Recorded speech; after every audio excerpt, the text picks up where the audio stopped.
اے لوگو جو ایمان لائے ہو، اپنا بچاؤ اختیار کرو، پھر چھوٹے دستوں میں نکلو یا سب اکٹھے ہو کر نکلو، دونوں طرح ٹھیک ہے۔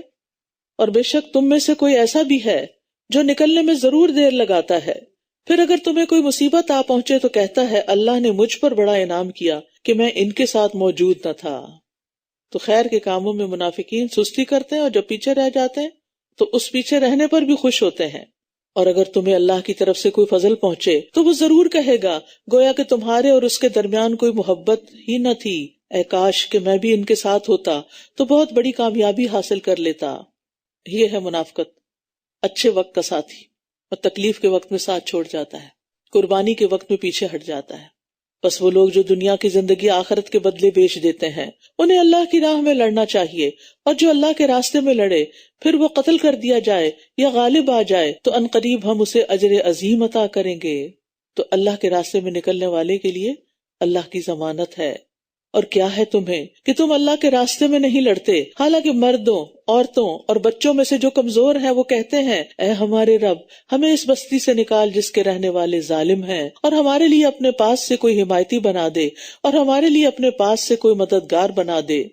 مکہ میں بہت سے ایسے لوگ رہ گئے تھے جو آپ کے ساتھ ہجرت نہیں کر سکے تھے، ان کے رشتہ دار ان پر تشدد کرنے لگے تھے تاکہ انہیں اسلام سے پھیر کر پھر کافر بنا لیں، تو اس پر یہ آیت آئی، وہ لوگ جو ایمان لائے وہ اللہ کے راستے میں جنگ کرتے ہیں، اور وہ لوگ جنہوں نے کفر کیا وہ طاغوت کے راستے میں جنگ کرتے ہیں، بس تم شیطان کے دوستوں سے جنگ کرو، بے شک شیطان کی چال بہت کمزور ہے۔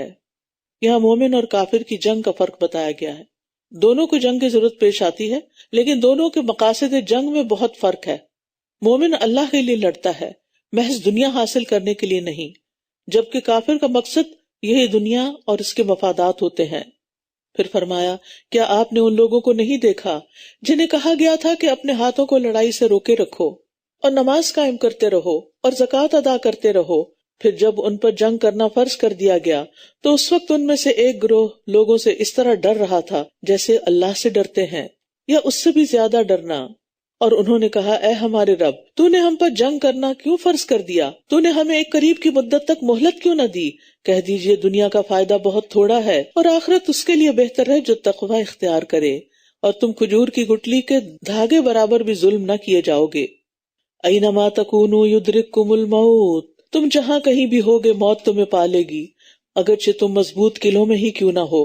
اور اگر انہیں کوئی بھلائی پہنچتی ہے تو وہ کہتے ہیں یہ اللہ کی طرف سے ہے، اور اگر انہیں کوئی برائی پہنچتی ہے تو کہتے ہیں یہ آپ کی طرف سے ہے۔ کہہ دیجئے سب کچھ اللہ کی طرف سے ہے، ان لوگوں کو کیا ہو گیا ہے کہ یہ کوئی بات سمجھ ہی نہیں پاتے؟ تو موت تو انسان کو ہر طرف سے گھیرے ہوئے ہے، اصل بات یہ ہے کہ انسان موت کی تیاری کرے۔ ما اصابک من حسنۃ فمن اللہ وما اصابک من سیئۃ فمن نفسک وارسلناک للناس رسولا وکفی باللہ شہیدا، جو بھلائی تمہیں پہنچتی ہے وہ اللہ کی طرف سے ہے، اور جو برائی تمہیں پہنچتی ہے وہ تمہارے نفس کی طرف سے ہے، اور ہم نے آپ کو لوگوں کے لیے رسول بنا کر بھیجا ہے، اور اللہ کا گواہ ہونا کافی ہے۔ یہاں برائی اور بھلائی کا قانون بتا دیا گیا کہ بھلائی تو اللہ کی طرف سے ہے، اور جو برائی پہنچتی ہے اس کا بھیجنے والا بھی گو اللہ ہی ہوتا ہے، مگر اس کا سبب تمہارے گناہ ہوتے ہیں۔ من یطع الرسول فقد اطاع اللہ، اور جس نے رسول کی اطاعت کی تو در حقیقت اس نے اللہ کی اطاعت کی۔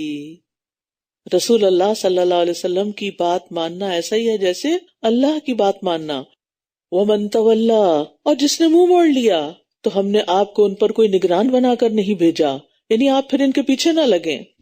اور یہ کہتے ہیں اطاعت کریں گے، اور یہ کہتے ہیں ہم بھی اطاعت کریں گے، پھر جب یہ آپ کے پاس سے نکلتے ہیں تو ان میں سے ایک گروہ رات کو اس کے برخلاف مشورے کرتا ہے جو آپ کہتے ہیں، اور اللہ لکھ رہا ہے جو یہ راتوں کو مشورے کرتے ہیں، بس آپ ان سے اعراض کیجئے اور اللہ پر بھروسہ کیجئے، اور اللہ کا کارساز ہونا کافی ہے۔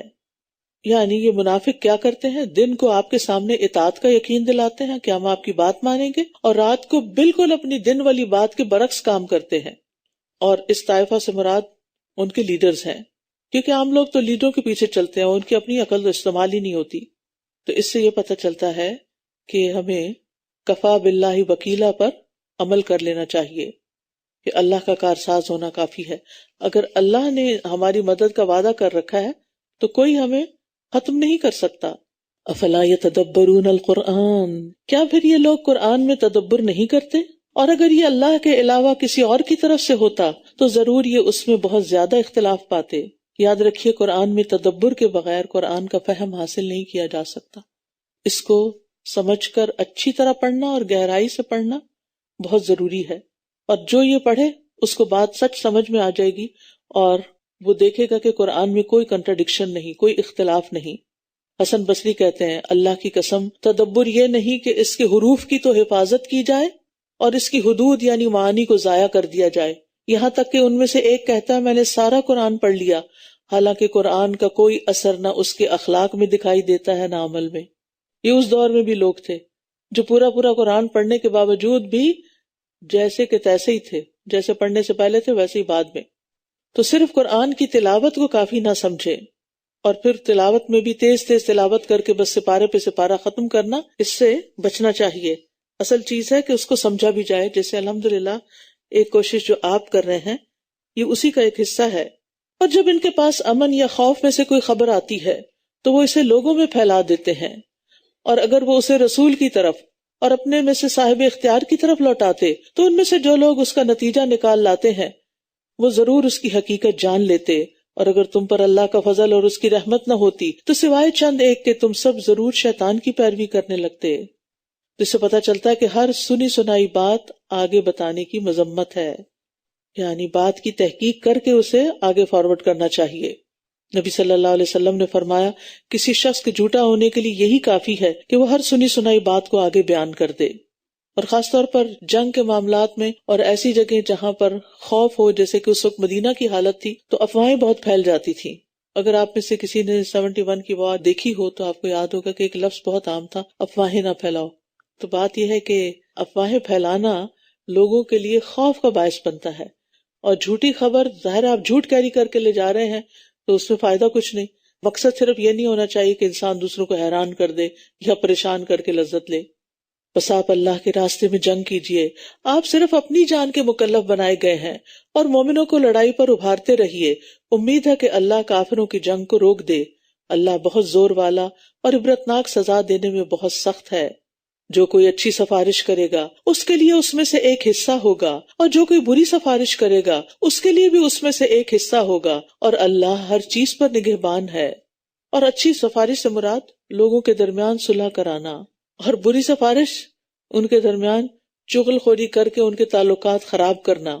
نبی صلی اللہ علیہ وسلم کے پاس جب کوئی سوالی آتا یا آپ سے کسی چیز کا سوال کیا جاتا تو آپ صحابہ سے فرماتے تم بھی سفارش کرو تاکہ اس کا تمہیں بھی ثواب ملے، یعنی دینا تو میں نے ہے جو دینا ہے، لیکن اگر تم سفارش کرو گے تو تمہارا بھی حصہ بڑھ جائے گا۔ الدال علی الخیر کفاعلہ، اور اللہ جو چاہتا ہے اسے نبی کی زبان سے جاری کرا دیتا ہے یا فیصلہ کرا دیتا ہے۔ لیکن یاد رکھیے کہ چور وغیرہ کی سفارش نہیں کرنی چاہیے، کیونکہ وہ پھر باہر نکل کے چوریاں کرے گا۔ وَإِذَا حُيِّيتُم بِتَحِيَّةٍ فَحَيُّوا بِأَحْسَنَ مِنْهَا أَوْ رُدُّوهَا إِنَّ اللَّهَ كَانَ عَلَى كُلِّ شَيْءٍ حَسِيبًا۔ اللَّهُ لَا إِلَٰهَ إِلَّا هُوَ لَيَجْمَعَنَّكُمْ إِلَىٰ يَوْمِ الْقِيَامَةِ لَا رَيْبَ فِيهِ وَمَنْ أَصْدَقُ مِنَ اللَّهِ حَدِيثًا۔ اور جب تم سلامتی کی دعا دیے جاؤ تو تم بھی اس سے زیادہ اچھی دعا دو یا اسی کو لوٹا دو، یعنی سلام کا جواب دو۔ بے شک اللہ ہر چیز کا خوب حساب لینے والا ہے۔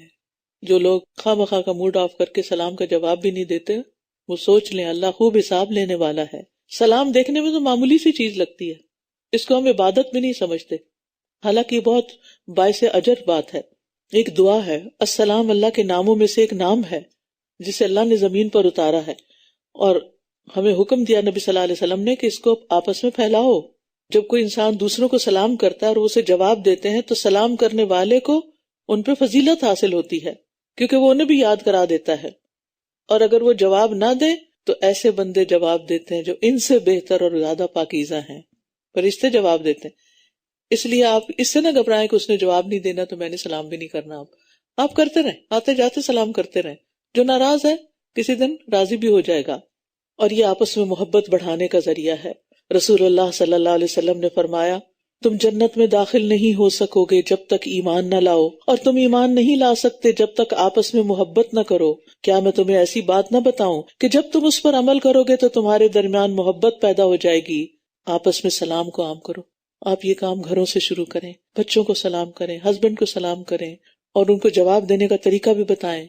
افسوس یہ کہ اب ہمارے بچے سلام سے دور ہو گئے ہیں اور ادھر ادھر کے الفاظ انہوں نے اختیار کر لیے ہیں، تو بار بار انہیں یاد دہانی کرائیں، بار بار تاکید کریں تاکہ جنت میں جانے کے قابل ہوں۔ نبی صلی اللہ علیہ وسلم فرمایا، تم جنت میں داخل نہ ہو سکو گے جب تک ایمان نہ لاؤ، اور تم ایمان نہیں لا سکتے جب تک آپس میں محبت نہ کرو۔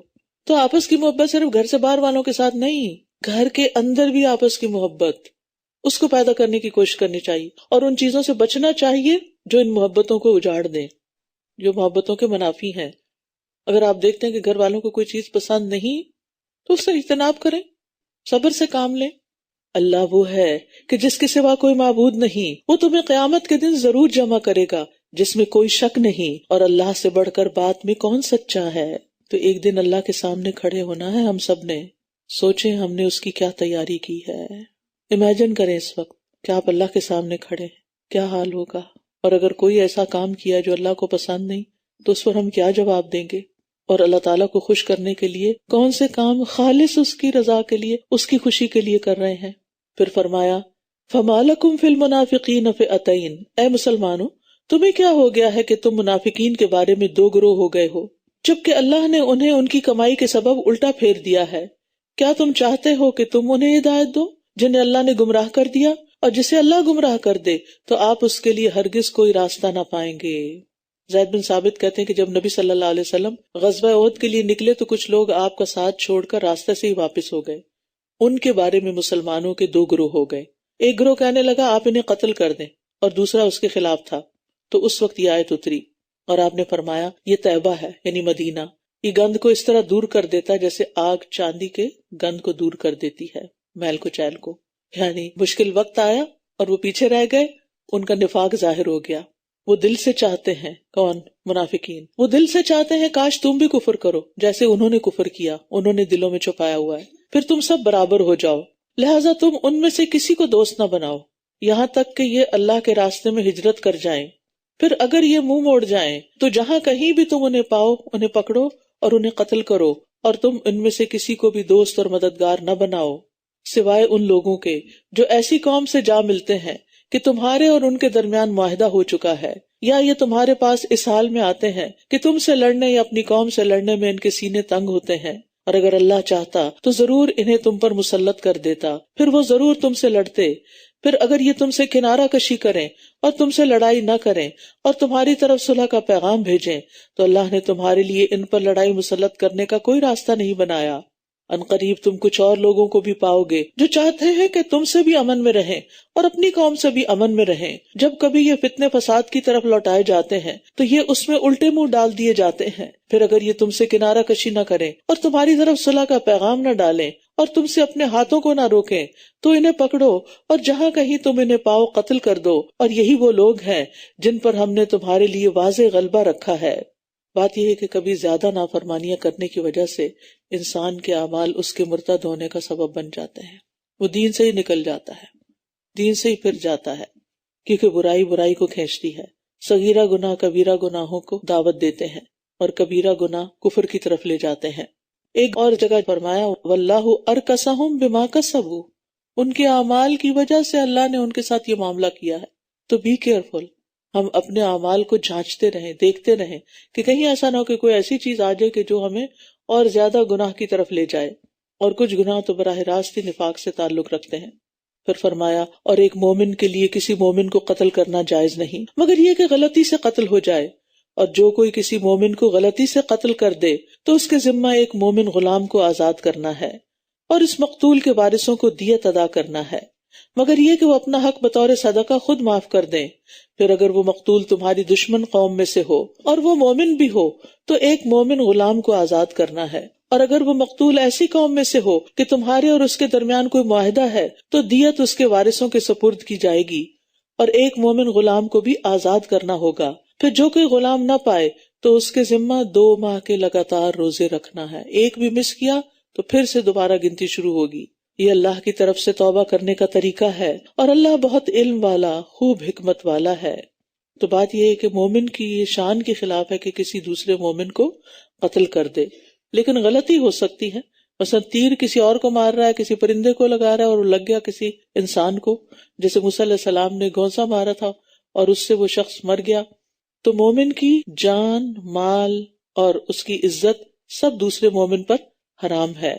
رسول اللہ صلی اللہ علیہ وسلم نے فرمایا، اگر تمام آسمان والے اور زمین والے کسی مومن کے قتل میں شریک ہوں تو اللہ ان سب کو آگ میں دھکیل دے گا۔ اس لیے قتل کرنا تو درکنار، کسی کے قتل کا مشورہ بھی نہیں دینا چاہیے اور دھمکی بھی نہیں دینی چاہیے اور ارادہ بھی نہیں کرنا چاہیے۔ قانون کو اپنے ہاتھ میں لینے کی تو قطعاً اجازت نہیں۔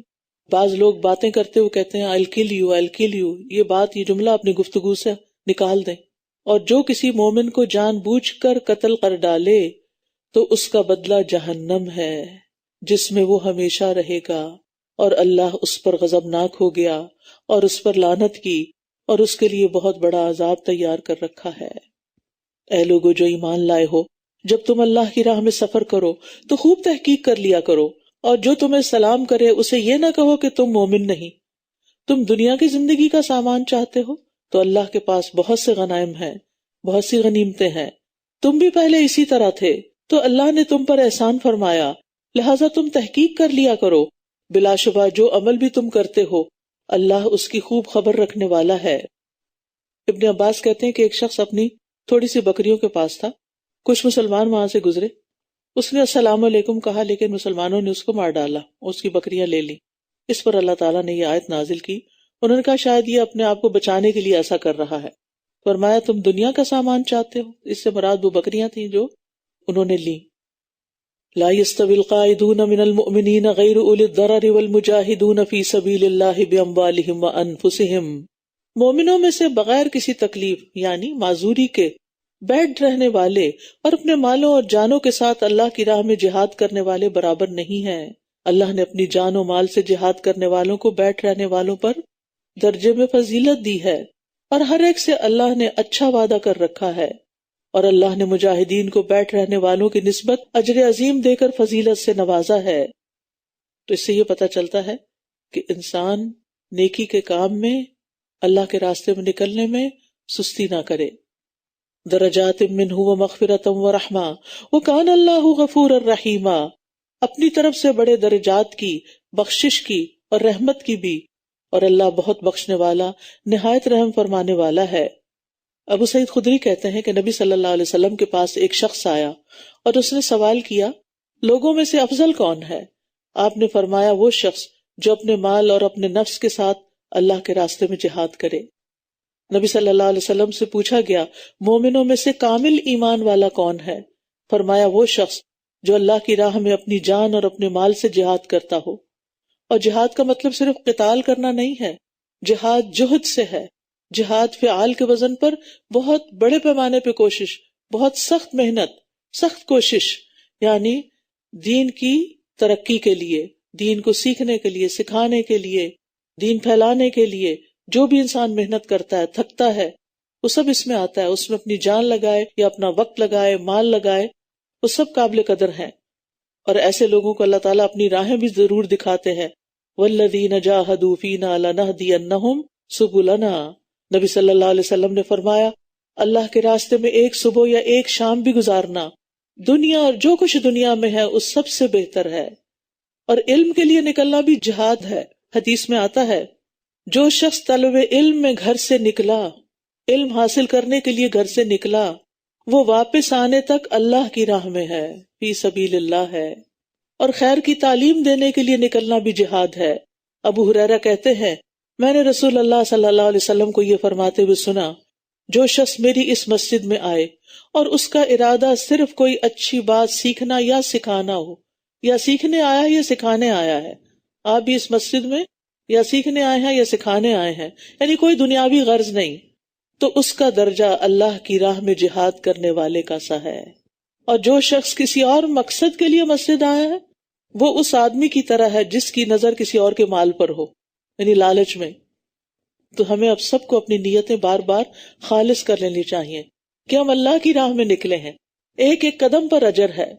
اور بعض لوگ تو ماشاءاللہ بہت دور دور سے آ رہے ہیں. اللہ تعالیٰ سب کو جزائے خیر دے جو اپنے جان اور مال بھی یعنی اپنا گیس وغیرہ خرچ کر کے یہاں تک پہنچتے ہیں اور اس مجلس کی رونق کو دوبالا کرتے ہیں. اور سب کے آنے سے ایک دوسرے کو ایک تقویت ملتی ہے, ایک دوسرے کو خوشی حاصل ہوتی ہے. بے شک وہ لوگ جو اپنی جانوں پر ظلم کرنے والے ہیں, فرشتے انہیں فوت کرتے ہوئے پوچھتے ہیں تم کس حال میں تھے؟ وہ کہتے ہیں ہم زمین میں نہایت بے بس تھے. وہ کہتے ہیں کیا اللہ کی زمین وسیع نہ تھی کہ تم اس میں ہجرت کر جاتے؟ بس ایسے ہی لوگوں کا ٹھکانہ جہنم ہے. تو اس سے پتہ یہ چلتا ہے کہ نافرمانی کی جگہ کو چھوڑ دینا چاہیے جہاں انسان اللہ کی عبادت نہ کر سکے. اس زمین کو چھوڑ دینا چاہیے جہاں پر بہت زیادہ اللہ کی نافرمانیاں ہو رہی ہوں. نبی صلی اللہ علیہ وسلم سے پوچھا گیا کون سا عمل افضل ہے؟ فرمایا لمبا قیام. آ رہے ہیں دن قیام کے, اپنی کمر باندھ لیں, اپنے آپ کو مینٹلی تیار کریں. پوچھا گیا کون سا صدقہ افضل ہے؟ فرمایا جو قلیل مال والا محنت کر کے صدقہ دے, تھوڑے پیسے ہیں پھر بھی نکالتا ہے. پوچھا گیا کون سی ہجرت افضل ہے؟ فرمایا ایسے شخص کی جو اللہ کے حرام کردہ امور کو چھوڑ دے, یعنی گناہوں کے کام چھوڑ دے, سوائے ان بے بس مردوں, عورتوں اور بچوں کے جو نہ کسی تدبیر کی طاقت رکھتے ہیں اور نہ ہی کوئی راستہ پاتے ہیں. یعنی جو کسی فرض کو ادا کرنے سے معذور ہے وہ گناہگار نہیں. پھر جیسے آتا نا لیس علی الاعمی حرج ولا علی الاعرج حرج, گناہگار وہ ہے جس کے پاس استطاعت ہو, ہمت ہو, پھر بھی وہ نیک کام نہ کرے. بس امید ہے کہ اللہ ایسے لوگوں سے درگزر فرمائے گا اور اللہ بہت معاف کرنے والا, بہت بخشنے والا ہے. اور جو کوئی اللہ کے راستے میں ہجرت کرے گا وہ زمین میں بہت سی جائے پناہ اور بڑی وسعت پائے گا. اور جو اللہ اور اس کے رسول کی طرف ہجرت کرتے ہوئے اپنے گھر سے نکلا پھر اسے موت آ گئی تو یقیناً اس کا اجر اللہ کے ذمہ لازم ہو گیا. اور اللہ بہت بخشنے والا, نہایت رحم کرنے والا ہے. یعنی جو شخص کسی نیکی کے کام کے لیے نکلے اور راستے میں فوت ہو جائے تو اللہ تعالیٰ قیامت تک کے لیے ثواب لکھ دیتا ہے. نبی صلی اللہ علیہ وسلم نے فرمایا جو حج کرنے کے لیے نکلا اور فوت ہو گیا راستے میں ہی تو اللہ اس کے لیے قیامت کے دن تک حج کرنے والے کا ثواب لکھ دیتا ہے. گویا قیامت تک وہ حج ہی کر رہا ہے. اور جو عمرے کی ادائیگی کے لیے نکلا اور فوت ہو گیا تو اللہ اس کے لیے قیامت کے دن تک عمرہ کرنے والے کا اجر لکھ دیتا ہے. اور جو غازی اللہ کے راستے میں نکلا اور فوت ہو گیا اللہ تعالیٰ اس کے لیے قیامت کے دن تک غازی کا اجر لکھ دیتا ہے. بعض اوقات یہ ہوتا ہے کہ ہم نیک کام کے لیے نکلتے ہیں, اللہ نہ کرے کسی کا کوئی ایکسیڈنٹ ہو جاتا ہے یا کوئی نقصان ہو جاتا ہے, لوگ اس کو سخت بلیم کرتے ہیں اور منحوس خیال کرتے ہیں, اس کام کو بھی, اس نیکی کے کام کو بھی برا سمجھنے لگتے ہیں. تو یہ انتہائی غلط فہمی ہے, شیطان کا ڈالا ہوا وسوسہ ہے. آپ نے نیکی کے کام کا ارادہ کیا, آپ کے ساتھ کوئی مس ہیپ ہو گیا, اس پر جو اجر ہے اس کا تو کیا ہی کہنا کہ آپ نے اللہ کے راستے میں کوئی نقصان اٹھایا. پھر فرمایا وَإِذَا ضَرَبْتُمْ فِي الْأَرْضِ فَلَيْسَ عَلَيْكُمْ جُنَاحٌ أَن تَقْصُرُوا مِنَ الصَّلَاةِ إِنْ خِفْتُمْ أَن يَفْتِنَكُمُ الَّذِينَ كَفَرُوا. اور جب تم زمین میں سفر کرو تو تم پر کوئی گناہ نہیں کہ تم نماز میں قصر کر لو یعنی کمی کر لو, خصوصاً اگر تمہیں خوف ہو کہ کافر تمہیں ستائیں گے. یقیناً کافر تمہارے کھلے دشمن ہیں. قصر کا مطلب ہوتا ہے کمی کرنا. یہ کمی رکعات کی تعداد میں بھی مسنون ہے اور اگر خوف زیادہ ہو تو نماز کی ہیئت شکل میں بھی ہو سکتی ہے. مثلاً خوف کی حالت میں کہ اگر کوئی دشمن پیچھے آ رہا ہے یا سامنے ہے تو چلتے چلتے بھی نماز پڑھ سکتے ہیں. گھوڑے پہ بیٹھے بیٹھے اور گھوڑا چلتا جا رہا ہے تو بھی نماز پڑھ سکتے ہیں. اور اگر سجدہ اور رکوع پوری طرح ممکن نہیں تو صرف اشارے سے بھی نماز پڑھ سکتے ہیں. رسول اللہ صلی اللہ علیہ وسلم نے عبداللہ بن انیس کو خالد بن سفیان کے قتل کے لیے بھیجا تو عصر کا وقت قریب تھا. انہوں نے جاتے جاتے ہی نماز پڑھی, راستے میں ہی پڑھ لی چلتے چلتے. عبداللہ بن عباس کہتے ہیں اللہ نے تمہارے نبی کی زبان سے حضر میں 4 یعنی گھر میں 4, سفر میں 2 اور خوف میں 1 رکعت فرض کی ہے. یہ ہے قصر. ٹھیک ہے. عام سفر میں مغرب اور صبح کی نماز کے علاوہ دوسری نمازوں میں 4 کی بجائے 2 رکعت پڑھنا قصر کہلاتا ہے. قصر کرنا واجب نہیں, مسنون ہے, سنت ہے. اور اب سوال آئے گا کس سفر پر قصر کی جائے. تو یاد رکھیے کسی حدیث یا آیت سے ہمیں میلوں یا دنوں کی مقرر تعداد کا پتہ نہیں چلتا, اور ائمہ نے اجتہاد سے کام لیا ہے نبی صلی اللہ علیہ وسلم کے سفروں کو دیکھتے ہوئے. اور پھر سب سے قوی دلیل سفر کی مقدار کی تعین میں صحیح مسلم کی ہے، جس میں 3 فرسخ یعنی 9 میل یعنی 21 کلومیٹر تک سفر کرنا ہو تو شہر سے نکل کر قصر کر سکتے ہیں. یعنی آپ شہر سے نکلے، یہ نہیں کہ اگر یہاں سے آپ ٹورانٹو اسکاربرو جائیں تو پھر ابھی تو شہر کے اندر ہی آپ اونٹاریو میں ہیں. خیر، جہاں آپ کا اپنا شہر ختم ہو جائے اس کے بعد 21 کلومیٹر، یہ سب سے کبھی دلیل بتائی گئی ہے. راستہ پرامن ہونے کے باوجود بھی قصر ہے. نماز قصر میں سنت وغیرہ ادا نہیں کرنی ہوتی سوائے فجر کی سنتوں کے، وہ آپ نے کبھی نہیں چھوڑی تھی. نبی صلی اللہ علیہ وسلم اپنی سواری پر نفل پڑھتے رہتے تھے، یعنی سنت نماز کی نہیں لیکن نفل پڑھتے تھے. یعنی نفل تو کبھی بھی کسی وقت بھی پڑھے جا سکتے ہیں. مسافر جو ہے اگر مقیم کے پیچھے نماز پڑھ رہا ہو تو پوری پڑھے گا. مثلا آپ کسی اور شہر میں گئے ہیں، مسجد میں نماز پڑھ رہے ہیں، امام نے 4 رکعت پڑھی تو آپ 2 کے بعد سلام نہیں پھیر سکتے، آپ کو 4 ہی پڑھنی ہوگی. اور سفر ختم ہونے کی صورت میں مکمل نماز پڑھنی ہوگی. پھر فرمایا وَإِذَا كُنْتَ فِيهِمْ فَأَقَمْتَ لَهُمُ الصَّلَاةَ، اور جب آپ ان میں موجود ہوں پھر آپ ان کے لیے نماز قائم کریں تو چاہیے کہ ان میں سے ایک گروہ اپنے ہتھیار لے کر آپ کے ساتھ جماعت کے لیے کھڑا ہو جائے. پھر جب وہ سجدہ کر چکیں تو چاہیے کہ وہ آپ کے پیچھے آ جائیں اور دوسرا گروہ جس نے ابھی نماز نہیں پڑھی وہ آگے آ جائے. پھر وہ آپ کے ساتھ نماز ادا کرے اور وہ اپنا بچاؤ اور اپنا اسلحہ پکڑے رکھیں. جن لوگوں نے کفر کیا وہ تو چاہتے ہیں کہ کاش تم اپنے اسلحے اور اپنے ساز و سامان سے غافل ہو جاؤ تو وہ تم پر یک بارگی حملہ کر دیں. اور اگر بارش کی وجہ سے تمہیں کوئی تکلیف ہو یا تم بیمار ہو تو تم پر کوئی گناہ نہیں کہ تم اپنا اسلحہ اتار کر رکھ دو اور اپنا بچاؤ کیے رکھو. بے شک اللہ نے کافروں کے لیے رسوا کن عذاب تیار کر رکھا ہے. پھر جب تم نماز پوری کر چکو تو اللہ کو یاد کرو کھڑے بیٹھے اور اپنے پہلوؤں پر یعنی لیٹے ہوئے. پھر جب تمہیں اطمینان ہو جائے تو نماز ادا کرو. بے شک نماز مومنوں پر مقررہ اوقات میں فرض ہے. ان الصلاۃ کانت علی المؤمنین کتابا موقوتا. تو اس آیت سے کیا پتہ چلتا ہے کہ نماز پڑھنے کے بعد بھی ذکر کیا جاتا ہے. نماز ذکر کی ایک فارمل حالت ہے، لیکن اس کے علاوہ اٹھتے بیٹھتے چلتے پھرتے کوکنگ کرتے لانڈری کرتے آتے جاتے گھر میں کام کرتے آپ اپنی زبان سے ذکر جاری رکھیں. قرآن مجید میں آتا ہے نا فَإِذَا فَرَغْتَ فَانْصَبْ، جب تم فارغ ہو تو محنت کرو. ہمارے دین میں چھٹی کا کانسیپٹ نہیں ہے کہ آرام کرو اور پھر کچھ نہ کرو. اب نماز پڑھ لی، اب تھوڑا لیٹ جاؤ سو جاؤ. ٹھیک ہے سونے کا وقت ہو ضرور عشاء پڑھ کے سو جاؤ، لیکن یہ نہیں کہ ہر نماز کے بعد مصلی پہ ہی لیٹ جاؤ اور وہیں سے موبائل اٹھا کے دیکھنا شروع کر دو. مطلب یہ ہے کہ ایک عبادت سے فارغ ہو کر پھر دوسری عبادت میں لگ جاؤ، کیونکہ ہمیں پیدا ہی اس کام کے لیے کیا گیا ہے. اور خاص طور پر نماز سے فارغ ہو کر اللہ کی بڑائی بیان کریں، اللہ سے مناجات کریں، دعائیں کریں، تسبیحات پڑھیں، آیت الکرسی پڑھیں فرض نماز کے بعد. اور نماز کی جگہ پر بیٹھے رہنے کا بھی بڑا ثواب ہے. جب تک انسان بیٹھا رہتا ہے فرشتے اس کے لیے دعائیں کرتے رہتے ہیں، اللہم اغفر لہ، اللہم ارحمہ. اور پھر وقت پر نماز پڑھی جائے. نماز کو مؤخر کرنے کی مذمت ہے.